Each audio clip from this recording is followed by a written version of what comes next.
It's time for us to turn it over to Ron Wilshire for today's Clarion Connection. Good morning, Ron. Morning, Steve. How are you doing? Good. Hey, I got a lot of responses on our cheese show from last week. Oh, really? A lot of suggestions? Quite a few suggestions, yes. Okay. Good things we can use on the air? Yeah, somebody even told me that they believe that someone's marriage could have been saved if he would have just been allowed to have some cheese. Really? Yeah. Well, I don't know whether we can work cheese into this week's Clarion Connection, but we do have an interesting author. He's from Western Pennsylvania, Robert Hilliard, and he's written a book called A Season on the Allegheny. Welcome to Clarion Connection, Bob. Thanks very much, Ron. I appreciate you having me on this morning. And I'm not sure whether there was much discussion of cheese in the book or not, but I'll try to keep that in mind as we go through. We have a motto on Clarion Connection that there's always room for cheese. But good point. I'll just read right off the back cover of it to give people an intro to the book. A Season on the Allegheny is a rollicking account of a year spent hunting on the Allegheny National Forest. Tracking down more than deer, turkey, and grouse, author Robert Hilliard captures the forest's magnificent past and finds the people who are still making history on the Allegheny today. Season also uncovers the many controversies that swirl around Pennsylvania's only national forest, including anti-logging and anti-drilling protests, wilderness designations, and eco-terrorism. So there's a lot going on in the Allegheny National Forest, and it's pretty close to us. What was your first introduction to the National Forest? Well, I grew up in Butler County, and so we used to go up to the forest very often. In fact, I touched on it in the book that my grandfather on one side, my great-grandfather on the other side of the family, had camps up there long before I was born. So my family's been going up there for generations. And from really the very earliest time I can remember, it was a big deal to jump in the car on a weekend and go up to the mountains, as we used to say. And we'd just go up and spend time, go look at the leaves. And then as I got a little bit older, got interested in hunting, go up there and go hunting. And it's just a place that I fell in love with very early on, as many tens of thousands, hundreds of thousands of people in Pennsylvania have as well. And so that was really my intro to it from the very earliest times I can remember. And before those times in the book, you talk about how it was created in, I think, 1923 by Calvin Coolidge. Yeah, it was actually the history of the whole National Forest system is kind of interesting. It really started out west where they were trying to prevent overlogging, and the very earliest Forest Service was created, I think, in the late 1890s, if I recall correctly. And then after a couple of them had been designated out west, the focus came back to the east again. And I think it was in 1911 they passed the Weeks Act, which for the first time allowed national forests to be created in the eastern U.S. And the interesting part about the Allegheny was it was completely the opposite of what was happening out west, where logging was very intensive at that time, and they were trying to prevent some areas from being overcut. By the time they got around to designating the Allegheny National Forest, it had virtually been cut clear. And there was kind of a running joke in 1923 when it was designated that they called it the Allegheny Brushland instead of the Allegheny National Forest, or the Allegheny Desert. And the joke was, how can you create a national forest where there are no trees? And at that time, there was a very large concern that it would remain virtually a desert and that the trees would never come back. And that's hard to, for those of us today who go up there and look around, it's hard to envision that was ever the case. But that was a big reason for the creation of the national forest, was to get some protection in the area and allow that forest to regenerate, which obviously it has. Well, along with the regeneration of the forest, you point out in the book that hunting before 23 had practically decimated the animal population too, with the lack of trees and just people harvesting all the animals there. But that's made a remarkable turnaround too.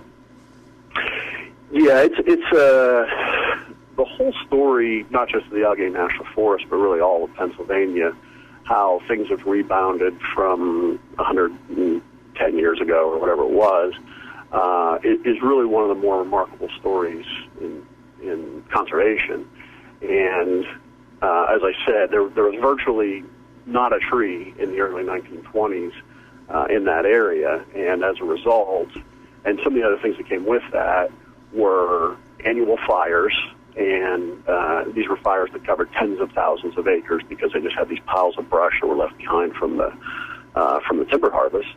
And so as a result, there was very little wildlife there, and no habitat for the few animals that were just sort of clinging onto the sides of the mountains and hanging on. And what happened was a series of things sort of happened all at once. There was a creation of the Pennsylvania Game Commission in 1895, I think it was, and then followed by the creation of some of the state forests, and then the Allegheny National Forest. And the management that came with that started to allow some of these species to come back, and part of that management, of course, was regulated hunting seasons that we're more familiar with now, as opposed to in the mid-1800s where anybody could just virtually walk out and shoot anything they wanted at any time. But the most important component, of course, was the recovery of the natural systems and the forest itself, because without habitat, those species couldn't make it. One of the kind of neat things about the Allegheny National Forest or the area that's now the National Forest, is that as many species were being eradicated from other parts of the state, and another thing that's hard to imagine now is that there were virtually no deer in Pennsylvania at that time. In fact, to the point where they were actually importing them from other states. And anybody who's, run into a deer on the road or seen herds of them standing out in the field, it's hard to envision that now. But at any rate, the National Forest, or that area up there, was really one of the few pockets where deer were still holding on. And that's true of other species as well. It was really kind of a little area there where the little bit of trees that were still standing, a little bit of habitat that was still there, was able to hold some of those wildlife species. And then as, of course, the forests regenerated across the state, the animals kind of spread back out from there. So it's evidently regenerated enough for you to spend a whole year hunting there, according to your book. How is the hunting there now? It's like hunting everywhere. It depends on the day. I've joked with people many times that the guy on one side of the hill who doesn't see anything thinks that the hunting is terrible, and the guy on the opposite side of the same hill who's seen 10 deer and shot a buck thinks it's the greatest place in the world to hunt. So, but of course that's just the nature of hunting, no matter where you go. I think if you talk to most hunters up on the Allegheny National Forest right now, they would tell you that some types of hunting, bear hunting for one, probably grouse hunting, are pretty darn good. In fact, probably better than most other areas in Pennsylvania and maybe even most other areas in the northeastern U.S. Deer hunting, which of course is always the one that creates the most controversy, the most discussion, there are definitely, by any measure that you want to take, fewer deer than there have been in decades. And so depending on your definition of good hunting, that can make it worse or better. What the trade-off that's come with that, of course, the antler restrictions that the Game Commission put in about 10 or 12 years ago, is that some of the bucks that are being taken up there are much larger antler size than have been taken off the Allegheny since the 1800s. And that's actually documented with the guys that have taken deer and registered them with, Pope and Young or Boone and Crockett Club. If you look at those measurements, for a long time they were taking very small deer, and now you're starting to see kind of a resurgence of deer bucks with much bigger antlers. So again, depends on whether you're one of those guys that has got one of those big bucks or you're not. Well, hey, coming from a non-hunter like myself, why are there fewer deer? Well, about, and I can't tell you the exact year, but about 12 years ago, maybe 15 now, the Game Commission put in place basically an organized plan statewide but the particular focus was in some of the areas north of Interstate 80 to knock down the deer population. And it's kind of funny. Well, it's sort of funny, I guess. In some ways, it's not funny at all. But I talk about in the book going back to the 1930s. I mentioned the efforts to reestablish deer populations in the teens and up into the early 20s. Well, that was so successful that by the 1930s, they were talking about that there were too many deer for the habitat to support. And of course, the hunters wanted to see more deer. The biologists who were trying to protect the forest regeneration wanted to see less deer because the deer browse down the new growth that's coming up.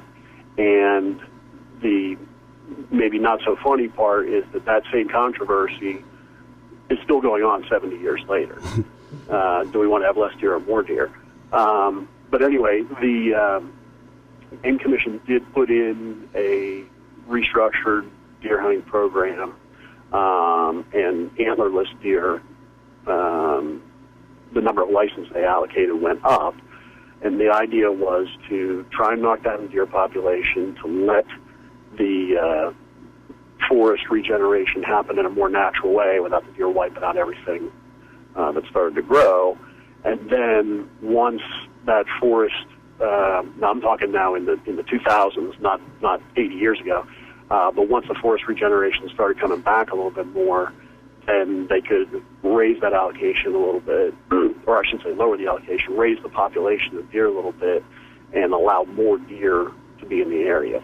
So we're kind of, we did see that big reduction over the past decade in deer populations, and they're starting to see some forest regeneration coming back. And so over the past, I don't know what it's been now, maybe 3-4 years, the Game Commission has eased off on those antlerless licenses, and so there are less deer being taken up there. So presumably the populations will start to bounce back. But again, that's a hard thing to pin down. Mm-hmm.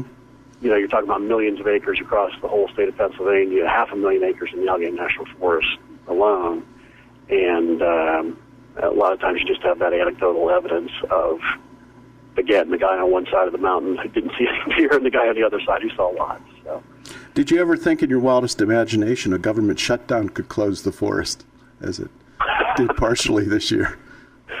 No, is the short answer to that question. Right. No, I did not. Yeah. And it's, well, without editorializing too much, it's a shame that it came to that, obviously. But I think a lot of people who, of course, live in and around the National Forest up there found out that regardless of whether there might have been some gates up on certain roads or whatever, the forest itself was still there. Trees were still there. The trails were still there, so you could still get out and enjoy a lot of the things around the National Forest.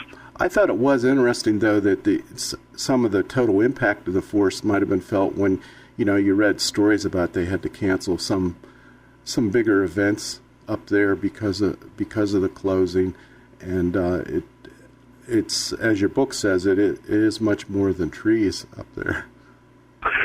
Yeah, and one of the things that I really found out as I went through the process of writing the book is, and I should probably preface this statement by saying that even though we've been talking about hunting a little bit here, I kind of joke that the book is supposedly about hunting, but I think if you actually counted the pages, it would only be maybe 10 or 15% of the pages really discuss hunting. A lot of it ends up talking about the history of the area and the culture around the forest. And that last part goes back to exactly what you were saying. One of the things that I really found out by spending a lot of time up there and talking to people who live there and work there and so forth is the real love, the real passion that people have for the northwestern Pennsylvania, but more specifically the Allegheny National Forest. And the plus side of that goes to your point about the impact when they did close the facilities on the forest. A lot of people have stuff planned there. A lot of people, the Allegheny is an important part of their lives, and they really look forward to the time that they get to spend there. And so, of course, when they weren't able to do that, that was really disappointing, I'm sure. The downside of that passion is that it does create a lot of controversies, because anytime people have strong feelings about something, they feel very deeply about it, and of course they think their opinion is right and the other person is wrong, and so that does create some of the controversies and lawsuits and things that seem to be endlessly going on around the Allegheny. Did you detect much interest or concern about the environmental aspects? You mentioned some of the environmental concerns at least in the back cover of your book. I guess drilling would be the most recent thing in terms of drilling for different types of things in the forest. Is there support for that, or fear? Well, yes and yes, I would say. It is, and I only briefly, the time that I spent up there was actually before the beginning of the Marcellus boom, so I didn't get into that specifically in the book. I did talk a little bit about, at the time it was primarily oil drilling, shallow oil exploration, and I did touch on the fact that the Forest Service only owns, when they bought the property that's now the Allegheny National Forest, they didn't buy the mineral rights. And so largely, the Forest Service only owns, I think it's about 8% of the mineral rights on the 500,000 acres of the National Forest. And it's a long-established Pennsylvania law that a surface owner can't prevent a mineral owner, whether it's coal or oil or gas, whatever it might happen to be, from getting to their minerals. So I'm oversimplifying it quite a bit, actually, but the bottom line is, in most cases, in most areas, the Forest Service can't stop drilling or for that matter, coal extraction, if it happened to be that. It can't stop a company that owns the minerals from getting their minerals out. Yes, that certainly creates controversy, and again, people feel very strongly about it one way or another. One of the things that I know I talked to the Forest Service people at the time about, and they felt pretty strongly, and I talked about this in the book, that they could manage it in a way that they actually see some benefits. One of the examples I know that was thrown out to me was there were areas where they wanted better paths or, when I say roadways, not actually roadways that you would drive on, but like an ATV trail or something like that, recreational path to be improved, or even one built where there wasn't one before. So what they would do is basically get the oil companies to do that work, use that as an access way to get to their wells, but then the Forest Service could take advantage of it for recreational purposes. So the whole concept of a national forest, and this is something that people lose sometimes, is very different from, for example, a national park. The concept is multiple uses and managing the resource for the benefit of everyone. And that's everyone from a timber company or, in this case, maybe an oil and gas company, to the other end of the spectrum, the person who wants a wilderness experience and a quiet time to spend in nature. And the idea is to try and manage so that everybody gets the opportunity to do that. Now, on a relatively smaller national forest like the Allegheny, it's big for Pennsylvania. 500,000 acres is big in Pennsylvania, but on the scale of the national forests across the country, the Allegheny is not very big.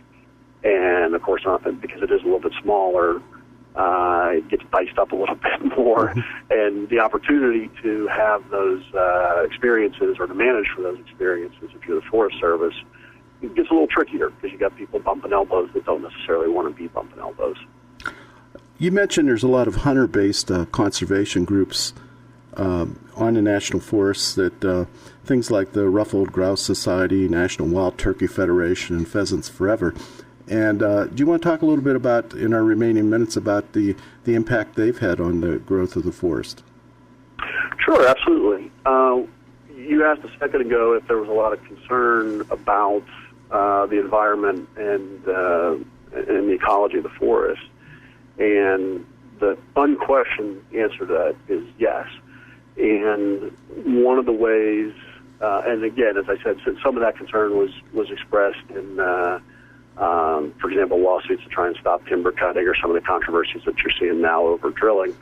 But another form that takes is the activity of these hunter-based conservation groups.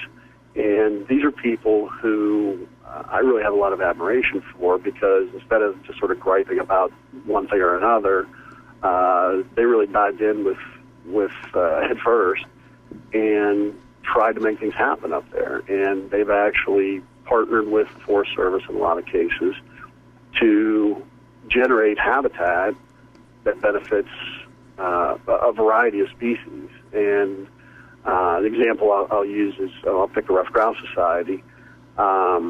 They have worked with the Forest Service to try and do some managed timber cuts in certain areas to regenerate young forest habitat, which is one of the smallest, what's the easiest way to say this? It's one of the smallest compartments of forest that we now have. 70, 80 years ago, when the forests were regenerating, it was, at one time, we had more young forest habitat than we did anything else.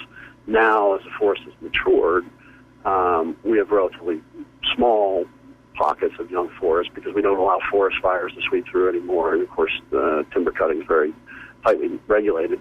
And but as a result, you're seeing big declines in certain bird species or snowshoe hares that depend on that young forest habitat. So the folks from the Rough Grouse Society jumped in. They've done some demonstration projects. One up at the Owl's Nest, which is kind of almost dead center in the middle of the national forest.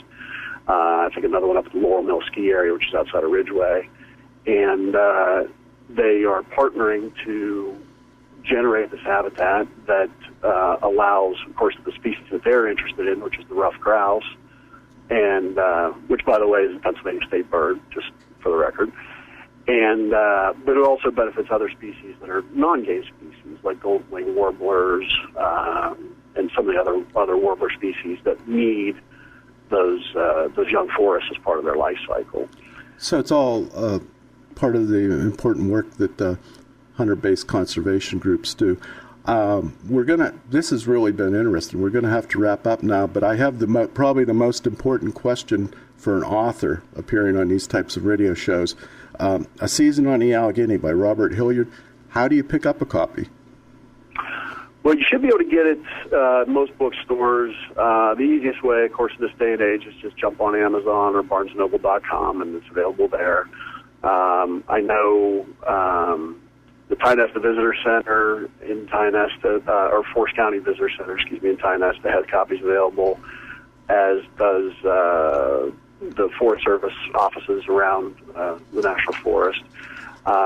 If you go into a Barnes & Noble store, they may or may not have it in the store, but they can order it for you. And like I said, you can also get it online. Like the trees that vanished in the Allegheny Forest, bookstores are disappearing too. Yeah, that's very true. Unfortunately. Well, good luck with your book. It is an interesting, and it's a quick read. Very, very good job, and thanks for joining us on Clarion Connection.